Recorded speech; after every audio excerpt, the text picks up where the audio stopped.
Bonjour à toutes. Dans le podcast de cette semaine, je voulais vous parler d'élégance et de modestie chrétienne. Ce sont deux concepts dont je parle souvent sur le blog ou dans mes conférences. Et c'est vrai que ces deux mots peuvent paraître opposés finalement et on peut se demander s'ils sont compatibles ou non. Est-ce que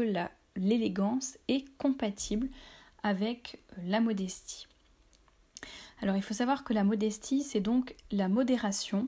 la retenue dans l'appréciation de soi-même. Et c'est une remarque que l'on m'a fait parfois à propos du blog, en me disant que finalement, soi-disant, je parlais de modestie, mais étant donné que dans tous mes articles, ou en tout cas dans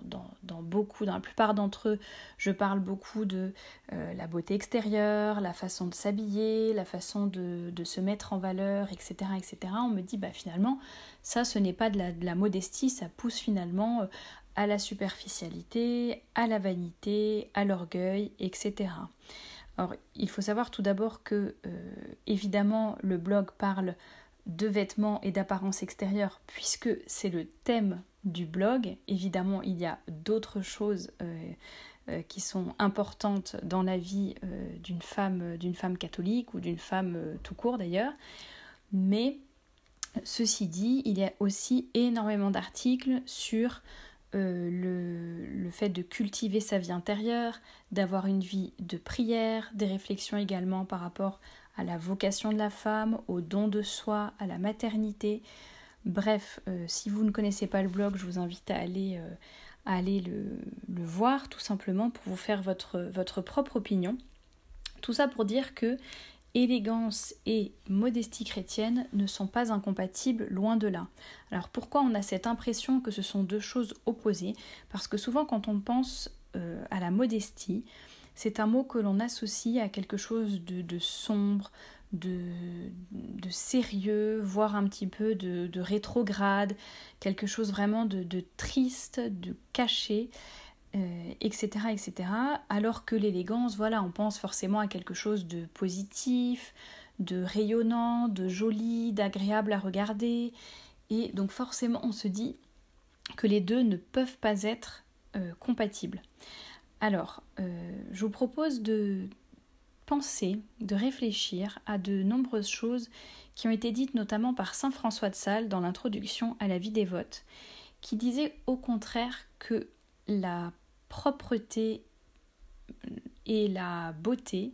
étaient finalement des devoirs pour tout chrétien qui se respecte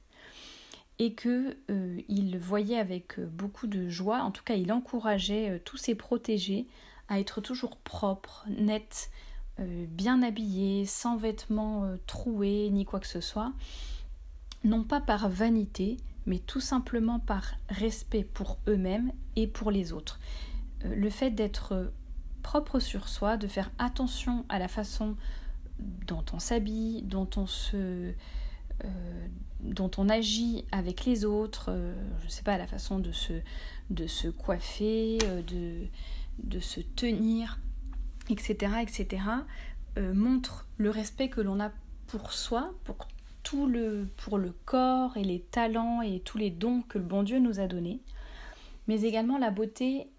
est presque un devoir finalement parce que la beauté nous parle de Dieu. Bien évidemment, on peut faire de l'apostolat à travers ses paroles, ses discours, mais aussi ses prières, etc. Mais évidemment par son attitude, son apparence. Lorsque vous voyez quelqu'un qui a l'air propre sur lui, qui a l'air, une personne qui a l'air bien dans sa peau, qui a confiance en elle, qui a l'air vraiment épanouie dans sa vie, qui est avenante, qui vous sourit, qui est agréable, etc. Eh bien, évidemment, c'est une personne vers laquelle vous allez avoir plus de facilité à aller. C'est une personne, avec laquelle il est agréable de passer du temps. Une personne que vous allez avoir envie de connaître. Et pourquoi pas une personne aussi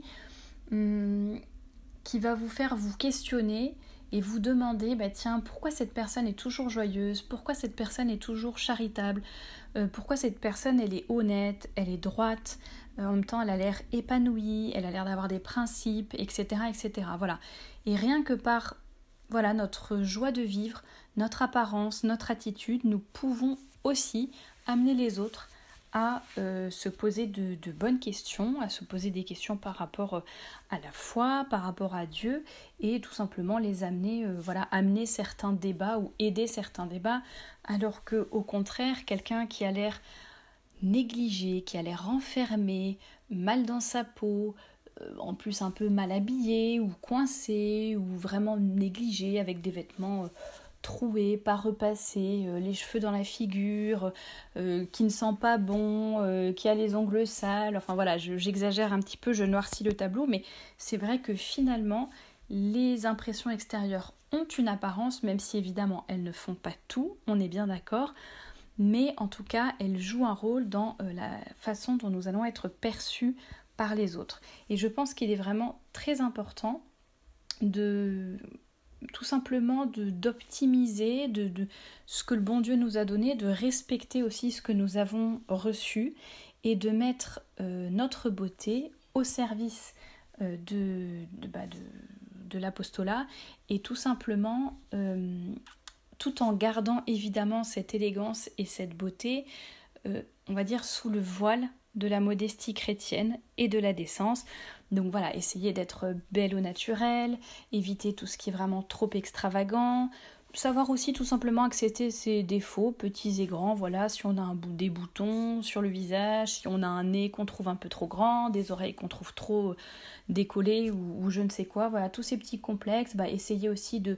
les assumer, de les accepter, c'est aussi une bonne façon de gagner en humilité. Ne pas se regarder tout le temps dans le miroir, cultiver sa beauté intérieure,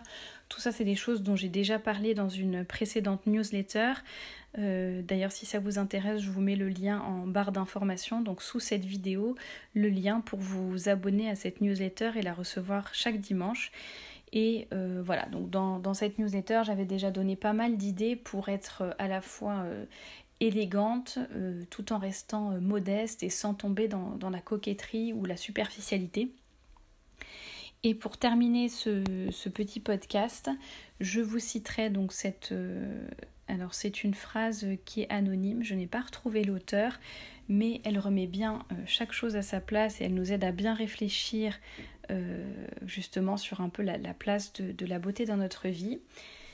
Pour être belle, arrête-toi 1 minute devant ta glace, 5 minutes devant ton âme et 15 minutes devant ton Dieu. À la semaine prochaine!